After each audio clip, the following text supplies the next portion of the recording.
So what I'm going to start with is we're going to go through a kind of progression of talks here. And what I'm going to start with is some research on personality. And we're going to largely focus on thinking about the question of what is personality. We all talk about it when we are referring to dogs and people and so on. But it's quite important to think what personality means. Because how we think about that, how we conceptualize personality, really has some very important implications for how we go about measuring it. So much of what I'm going to talk about is going to be quite technical, and so if there's something that's not clear, then that's definitely my fault. So stop me and let me know. And then the other thing that I want to make clear is that I am not an expert in dog behavior. So I'm an expert in personality and personality measurement. And so what I'm really hoping to do today is that I'm hoping that where our two forms of expertise meet is where the real learning will be done. So I've done a lot of work as John mentioned, on various species, on hyenas and squid and dogs, but I don't actually work directly with the animals. I work with the data that comes from the animals. So what I'm really hoping will be the most sort of productive thing for us to do here is for you to apply your knowledge of working directly with animals, and you apply that to hopefully what I'm going to talk about today, and hopefully it'll be a productive interchange. Okay. So let me tell you about the Big Five. So the Big Five is the most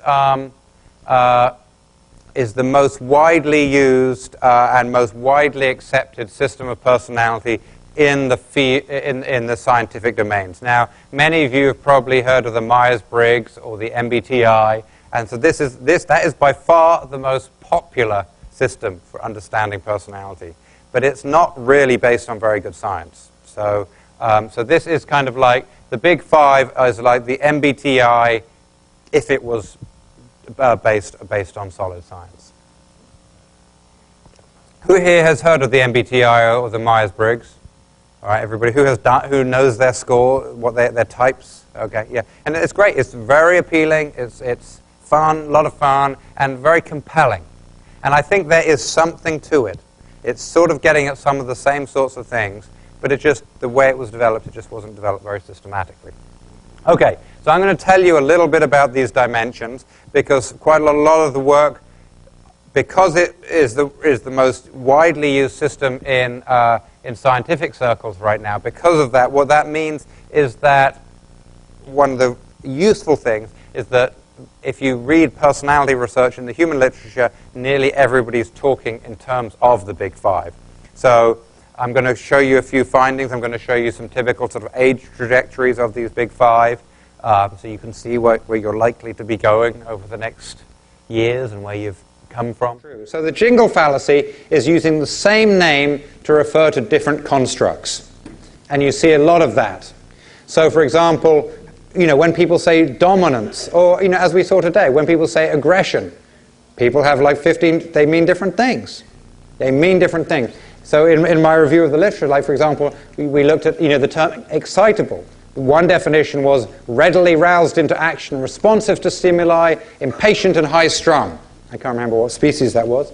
Where somebody else just defined it as overreacts to change. So that's the jingle fallacy. The jangle fallacy is the other side, where you're using the same construct and using different terms. So many of you may know that there's lots of sort of what you might call sensation-seeking tests or whatever. For example, the open field test. Many of you may know the open field test, where you take usually it can be done on any species. It's usually done on rodents. You take, say, a mouse and you put it in an open, lighted area and see how it responds. Why do personality assessments? Of all people, I don't need to. This is the group I least need to tell. It can be useful for figuring out the suitability for the dogs for adoption, and also trying to identify the dogs most in need of attention, perhaps in terms of extra care or something like that, to help their welfare and their emotional well-being whilst at the shelter. In terms of suitability for adoption, it's a number you can predict. Ideally, you can predict problem behaviors. And then this was another point that Diane was very big on is even if you can't do this, it's just being able to tell the owner what they're getting into with a particular dog, i.e. reducing the gap between expectations and behavior. So being able to provide the owner with some warning so they're not surprised by what they're getting. So I think this testing, even if it's not used for other things, in terms of just reducing the gap between expectations and behavior, is probably very useful. And then also, as we have talked about, ideally using the personality to improve pet matching would be ideal.